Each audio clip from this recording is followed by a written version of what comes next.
Buenos días. Bueno, vamos a ir empezando la sesión general de este miércoles. Esta vez una sesión especial a cargo del servicio de urgencias, que hacía años que no tenía sesiones generales. Y os la va a presentar William López y Isa Nieto, los tutores de urgencias, cuando queráis. Adelante. Muchas gracias, Rafa. Muy buenos días. Mi nombre es William López y junto con mi compañera Isabel Nieto somos adjuntos de urgencias del Hospital Universitario de Toledo y venimos a desarrollar la sesión clínica que corresponde a la mañana de hoy. Vamos a hablar en estos 40 minutos de la molécula SUPAR. Bueno, yo espero que sean 30 minutos si no hay muchas preguntas, ¿vale? Por medio de esta diapositiva nos muestra la hoja de ruta que vamos a seguir en la sesión de hoy. Vamos primero que todo a definir qué es la molécula SUPAR, para después hablar de la utilidad de esta molécula y dar pinceladas acerca de la sepsis desde el punto de vista de la definición, epidemiología, y por último vamos a hablar sobre un estudio que se hizo en urgencias del Hospital Universitario de Toledo y las interpretaciones del mismo. Bien, antes de definir qué es el SUPAR, tenemos que saber y dejar claro qué es el activador de plasminógeno tipo uroquinasa. Esta molécula se identificó en 1985, puesto que se veían los monocitos. Y esta molécula, principalmente, su acción es inmunológica. Participa en múltiples funciones, desde la adhesión celular, desde la migración, la proteólisis, la remodelación tisular, en otros sinfín de tareas y actividades de esta molécula. Pero bueno, el UPAR se expresa en las células inmunitarias, en las células endoteliales y las del músculo liso. A nivel de esta molécula está adherida, unida a la membrana por un receptor, que ese receptor, cuando tiene un estímulo a nivel inflamatorio o a nivel inmunitario, se rompe, se fragmenta, lo que conlleva a una versión más soluble, un cambio de UPAR a la molécula que vamos a hablar hoy, que es el SUPAR. En esta diapositiva lo podemos ver mejor, lo podemos entender un poco mejor.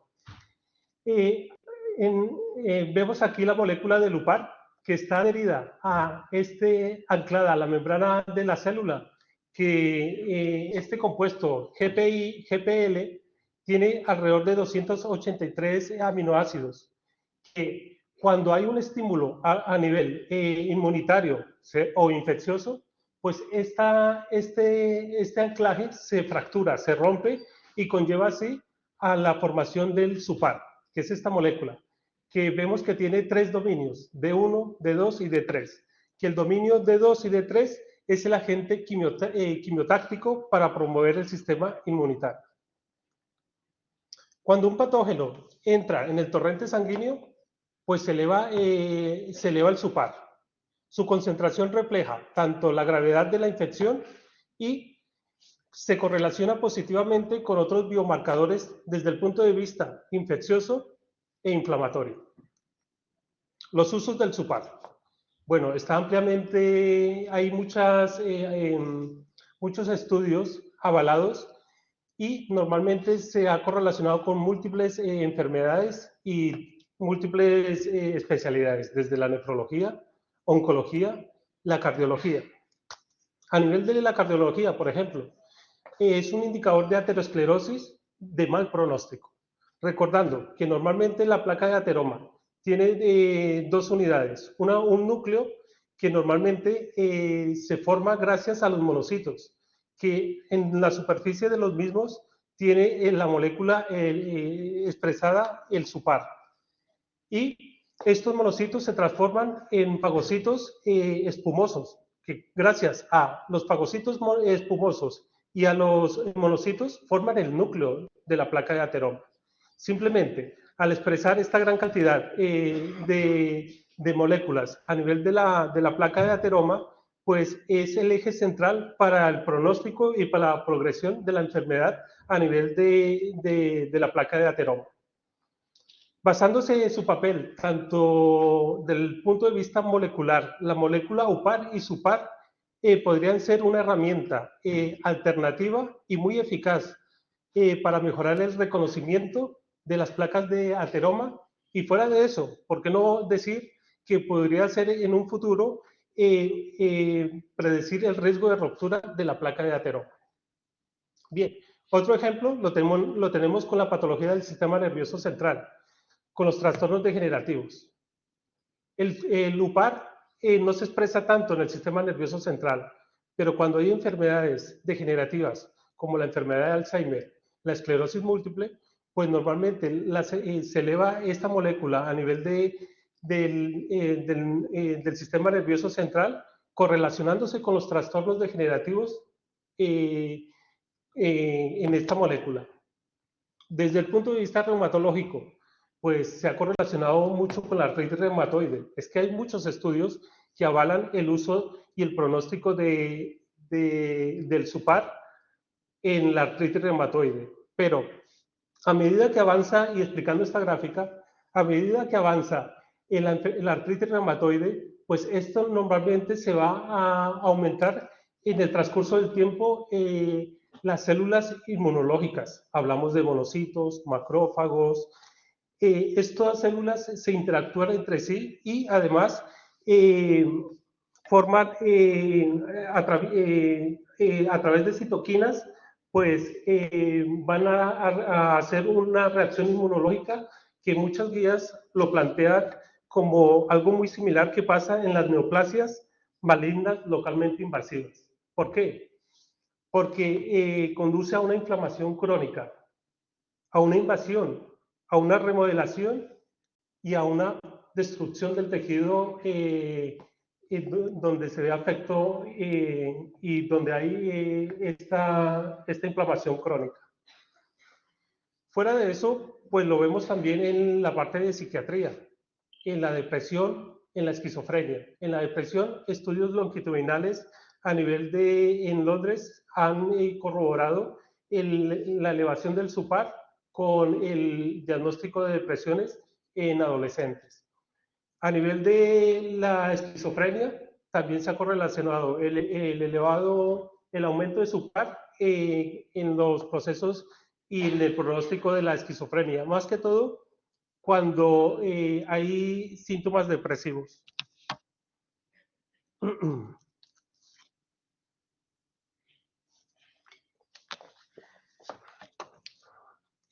Bien, continuamos. Desde el punto de vista nefrológico, pues se ha visto que es un factor predictivo para el fracaso renal agudo. Es más, múltiples estudios revelan que tiene más eficacia cuando el paciente tiene un fracaso renal en unidad de cuidados intensivos. Además, el SUPAR se ha correlacionado con la glomerulosclerosis segmentaria y focal, entre otras enfermedades. Desde el punto de vista de oncología, pues el riesgo de tener de cierto tipo de cánceres y la menor supervivencia de los mismos. A nivel endocrinológico, pues la incidencia y las complicaciones de la diabetes tipo 1 y tipo 2. A nivel de la UBI, pues tiene un valor pronóstico, además se correlaciona con la mortalidad en algunos casos y en algunos pacientes. Perdón. Y también refleja el mal pronóstico que tiene algunas enfermedades como es el EPOC y como es las complicaciones postquirúrgicas a corto plazo. Bien, resumiendo, el SUPAR es una molécula que fue descubierta en 1985, que es el reflejo de la inflamación tanto crónica como aguda.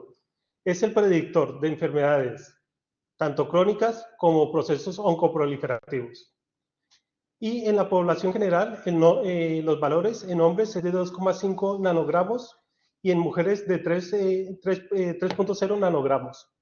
¿Dónde se mide esta molécula? Pues a nivel de la sangre, el plasma, la orina, en fin. Bien, ahora vamos a dar pinceladas acerca de la sepsis.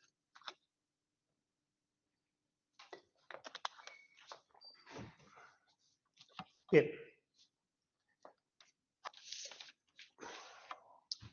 Las últimas guías y los últimos consensos del 2016 y las revisiones del 2021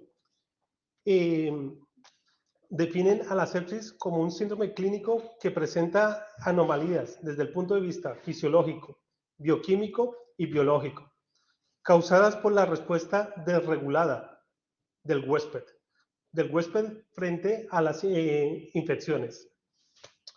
Pero este síndrome clínico asociado a la respuesta inflamatoria pueden conllevar con la muerte del paciente por medio de un fracaso multiorgánico en cuestión de horas, por lo cual, desde el punto de vista epidemiológico, la sepsis se contribuye a 1 de cada 2 o 3 muertes hospitalarias. Fuera de eso, es la enfermedad más prevalente en las unidades de cuidados intensivos y es la primera causa de muerte en estas unidades.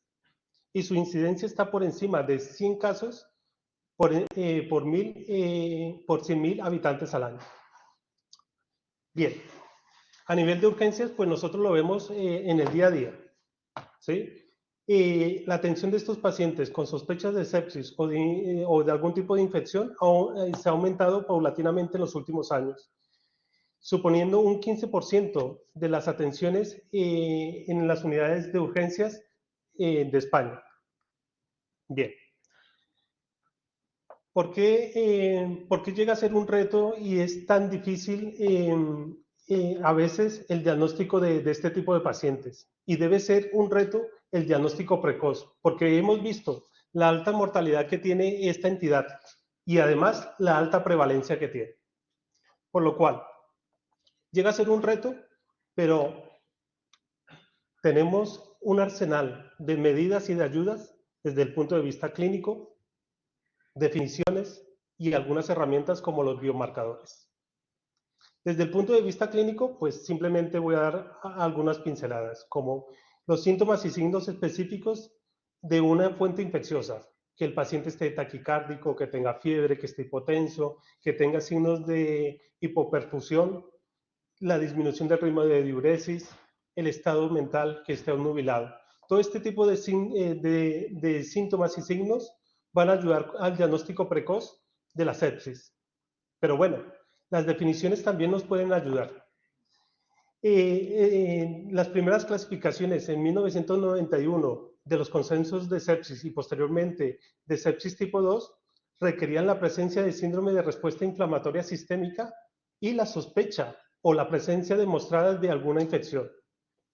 Esta definición era bastante sensible, pero poco específica, por lo cual se modificó en el consenso de sepsis del 2016, teniendo como eje central el daño de órgano orgánico como eje central, y se le daba mayor protagonismo al Q-SOFA. Herramientas.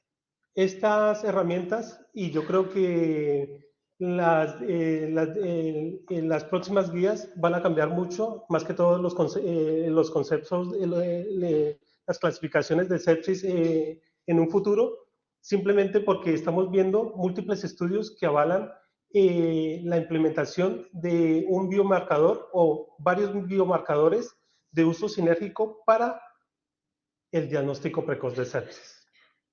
Y ponen como a la procalcitonina como biomarcador de diagnóstico de infección bacteriana.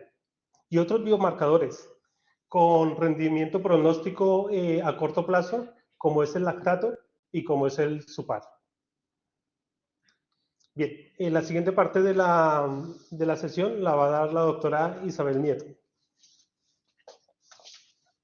Bueno, buenos días a todos. Para continuar con lo que ya ha comentado mi compañero sobre la utilidad del SUPAR y centrándonos ya un poquito más en la utilidad que puede tener para nosotros en el servicio de urgencias, vamos a comentar algunos estudios y sobre todo vamos a destacar especialmente uno que se ha realizado en el servicio de urgencias, sobre todo, pues bueno, liderado por los doctores Rafa Rubio, Agustín Julián y en colaboración también con el servicio de análisis clínicos y bioquímica, que es el que podéis ver en la diapositiva. Este estudio se realizó entre 2019 y 2020 y se ha publicado recientemente, en 2022, en la Revista Española de Quimioterapia. Este estudio tenía fundamentalmente dos objetivos. Uno de ellos era valorar el poder predictivo de mortalidad a corto plazo, a 30 días concretamente, que tenían diferentes biomarcadores, concretamente la proteína C reactiva, SUPAR, procalcitonina y el lactato. Y también valorar si estos biomarcadores ayudan a mejorar esa capacidad predictiva de mortalidad pronóstico a corto plazo de escalas como SIRS y Quick-SOFA, ¿no? Este estudio se realizó, como hemos dicho, en urgencias. Los pacientes se seleccionaban por oportunidad, es decir, llegaban por un proceso infeccioso al servicio de urgencias y se seleccionaban de esa manera. Es un estudio observacional, prospectivo y analítico que contaba con una variable dependiente y hasta 32 variables independientes. Finalmente, en el estudio se incluyeron 347 pacientes. Creo que se llegaron a reclutar algo más de 500, pero al final fueron otros por pérdidas o por otros diagnósticos que no fueron infecciosos, se excluyeron y quedaron 347 pacientes. La variable dependiente era la mortalidad y las 32 variables independientes incluían clínicas, epidemiológicas, de comorbilidad, es decir, muchas de ellas que podían influir en la mortalidad del paciente. Con todo esto se llegó a unos resultados. En cuanto al primero de los objetivos, que era valorar la capacidad predictiva de mortalidad a corto plazo de los diferentes biomarcadores, se observó que SUPAR, como podéis ver aquí, era el que obtenía un mejor resultado en cuanto a la capacidad predictiva de mortalidad a corto plazo, a 30 días. Para ello, el punto de corte elegido con mayor capacidad predictiva era un valor de SUPAR mayor de 10 nanogramos por mililitro, consiguiendo una sensibilidad del 70%, una especificidad del 86%, con un valor predictivo negativo del 94%.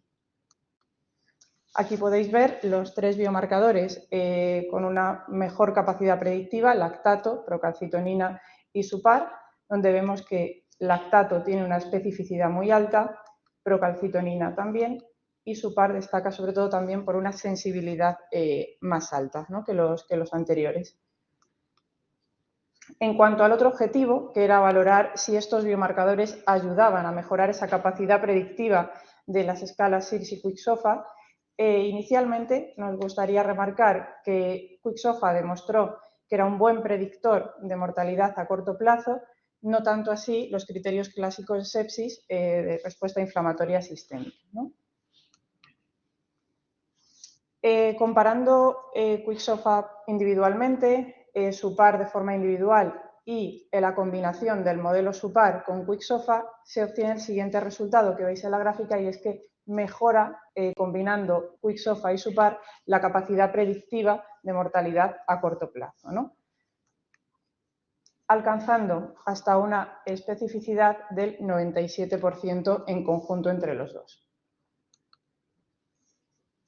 Lo podéis ver aquí con más detalle. ¿A qué conclusión llegamos con esto? Pues que efectivamente, combinando la escala Quick-SOFA con el biomarcador SUPAR, conseguimos un mejor rendimiento para predecir mortalidad a corto plazo. Y esto para nosotros, como clínicos en el servicio de urgencias, aporta un valor, nos permite de alguna forma anticiparnos a esos pacientes que tienen un peor pronóstico, un mayor riesgo de mortalidad y sobre los que necesitamos realizar actuaciones urgentes.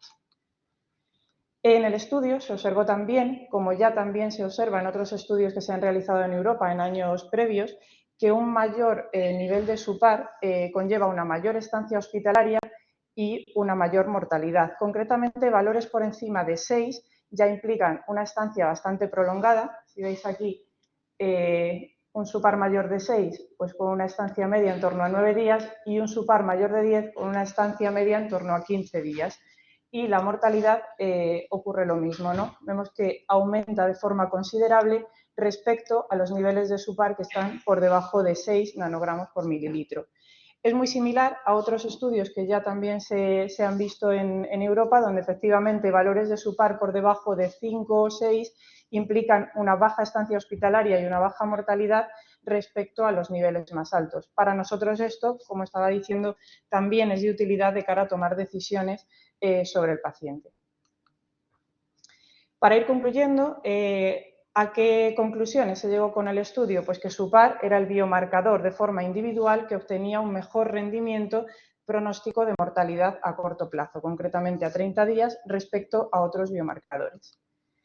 Se objetivó una superioridad del QuickSOFA, que como ha dicho mi compañero, ya se centra más en el fallo multiorgánico respecto a los criterios clásicos de sepsis 1, y que los dos factores, el biomarcador y la escala QuickSOFA, con una puntuación mayor o igual a 2 y un SUPAR mayor de 10, consiguen un mejor rendimiento pronóstico en cuanto a la mortalidad a corto plazo, ¿no?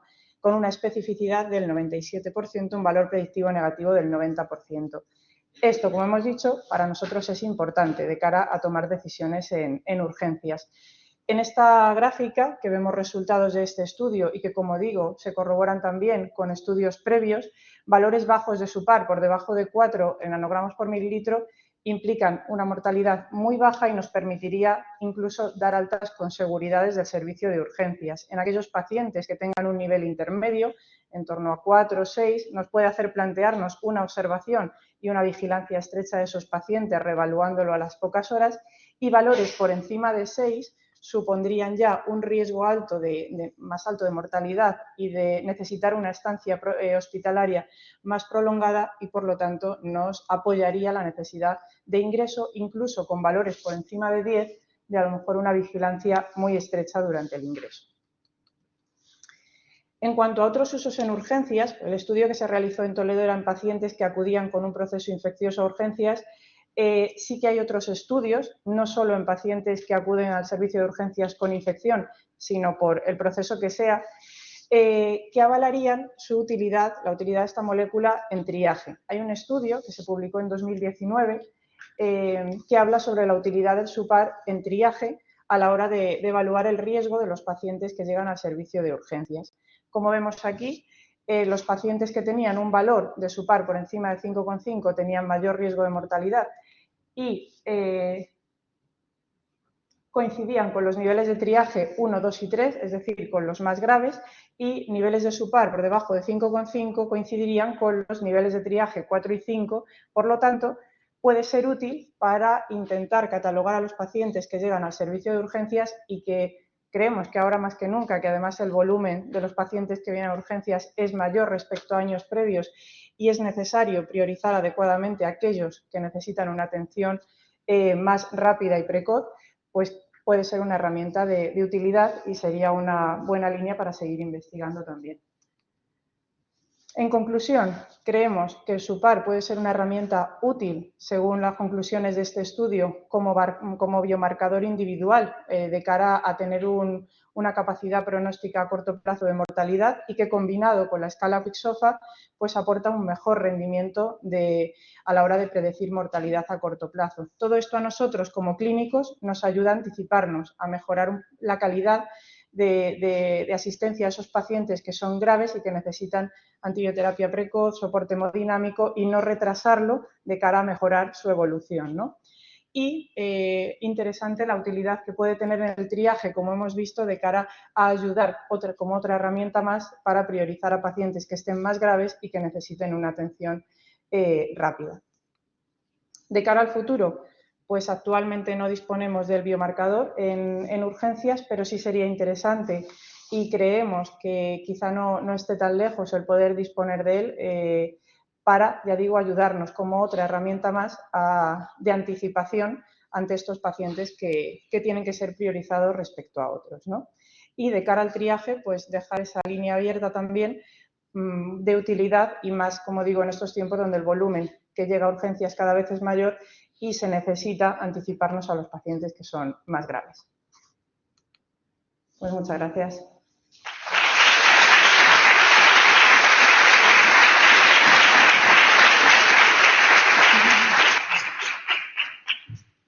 Si tenéis alguna pregunta o queréis que comentemos algo.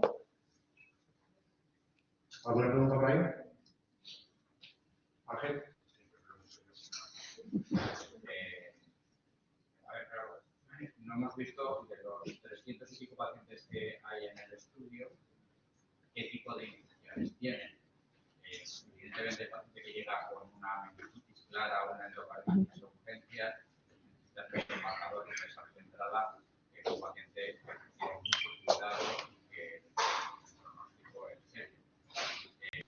Sabría ver, porque me ha parecido ver en alguna diapositiva que tenía individualmente, sin meterse en la escala de Solfa, un 70% de sensibilidad. Yo no sé si un marcador que para vosotros en urgencias que tiene un 70% de sensibilidad realmente os permite discriminar bien los pacientes que podéis mandar a casa, que tenéis que observar o que tenéis que ingresar directamente o avisar a UCI. Parece una sensibilidad baja, sobre todo si es aplicable a los pacientes en los que tenéis más dificultades clínicas para decidir, para tomar esas decisiones.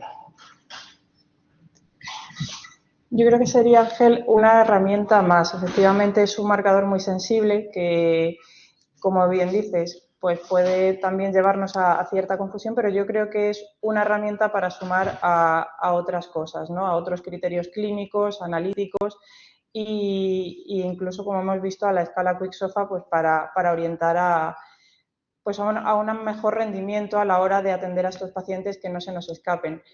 Pero ya digo, es un biomarcador con su limitación, pero que creemos que puede ser una herramienta útil combinado con otros, pues con analíticas, con los criterios clínicos y con otras escalas. Y en cuanto a las infecciones que comentabas, la gran porcentaje de ellas eran infecciones respiratorias, era sobre todo. Sí, bueno, contestando a Ángel, porque es muy pertinente su pregunta y como ha dicho muy bien los dos presentadores, el biomarcador es una herramienta de ayuda y lo que tienes que hacer es seleccionar el tipo de paciente al cual le va a ser útil. El 70% no es una sensibilidad para hacer un screening a todos los enfermos que aparecen por urgencia, pero esa es la sensibilidad global del biomarcador para 30 días. Si analizas y ves los puntos de corte, el valor predictivo negativo, que es lo que te ayuda a dar de alta al enfermo, siempre está por encima del 90%. Y en el caso del 10 nanogramos por mililitro, está por encima del 97%. ¿Qué te indica? Pues si analizas la sensibilidad de especificidad en cada punto de corte, esos pacientes que tienen menos de 4, cuando le valoras en el terapia en el servicio de urgencias, tienes una capacidad predictiva de mortalidad para poder darles de alta, si está por debajo de 4, del 99%, lo que te indica que puede dar de alta. Y si subes a 10 de valor, la sensibilidad te sube al 86% y la efectividad se te mantiene en el 94%, por lo cual globalmente sí es útil para decidir que un enfermo está grave o lo va a estar. ¿Qué pasa? Pues como tú dices, el enfermo que tiene un séptico, que tiene una meningitis, que sospecha una endocarditis o que claramente está muy malo, pues en ese caso no vas a tratar. Ni en el enfermo que lo vas a sacar analítica y ves en el gol rápido, porque no se merece, no tiene datos clínicos, ni de gravedad, ni tiene tópicos. Pero en ese pool, donde dice muy bien Isa, que está la mayoría de los enfermos, sobre todo cuando hay una aglomeración, y estás entre la duda si el enfermo de lo que ha ingresado o no, está grave o no, o puede estarlo o no, ese de entre 4 y 6 de concentración, en ese sí que es útil, sobre todo viendo cómo evoluciona, porque en ese enfermo tú tienes que decidir y en ese enfermo sí te ayuda y te da la garantía en función de si estás por debajo de 4, entre 4 y 6 o por encima de 6, para decidir, ayudarte a decidir el acta de ingreso o permanencia en la observación con una garantía que para el acta es de más del 97%, eso es muy alto para el valor predictivo negativo, y una sensibilidad de efectividad combinada cuando está por encima de 6, suficiente como para decidir que el enfermo tiene que ingresar. Pero lo primero que hay que hacer es lo que han dicho, discriminar bien qué tipo de paciente. ¿Para cuál va a ser útil? Hay que saber para qué se pide y qué decisión quiero tomar y si me va a ayudar o no. Entonces, Por eso hay que ajustar no solamente el tipo de enfermo y el tipo de proceso infeccioso, como tú decías, que en este estudio sí refleja pues, infecciones respiratorias, infecciones abdominales, infecciones del tracto urinario en el 95% que son las que vienen de la comunidad de servicios. Pero siempre hay que ver si al paciente le va a hacer útil o no, porque ya no me va a ayudar a tomar ninguna decisión para poder solicitarlo o no valorarlo.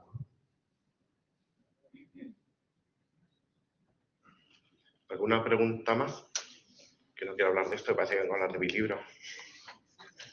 ¿Alguna cosilla? Sí, es verdad, Ángel, que el estudio englobó infecciones respiratorias, infecciones virales, infecciones abdominales, pero no se distinguió entre bacterianas y virales. Ahí entró en juego el QISOFA. Es verdad que, como dice Agustín, y obviamente no creo que sea un marcador para usar según se entra, pero sí para discriminar a esos pacientes donde en urgencias quizás especialmente útil en aquellos pues, que se quedan en observación, que no están malos, pero tienen esta analítica un poco fea. Ese paciente dudoso, el que está séptico, es que está malo, está más claro que el agua, y el que viene con un catarro también. Entonces, bueno, pues al final esto no es magia. Al final tiene unos usos y, como bien ha dicho Isa y William, es una herramienta más. Una herramienta más como la Procan, una herramienta más como la de ProBNP y una herramienta más. Sí es verdad que luego se puede hacer seguimiento y como marcadores de inflamación, pero bueno, lo inespecífico que es en cuanto a órgano, pues es un hándicap. Pero vaya, para uso de pronóstico yo creo que es al final el que nos vale o nos puede valer. No sé si hay alguna cosilla más por ahí. ¿Nada? Pues muchísimas gracias de nuevo, enhorabuena, y nos vemos el miércoles que viene. Gracias por asistir, chicos.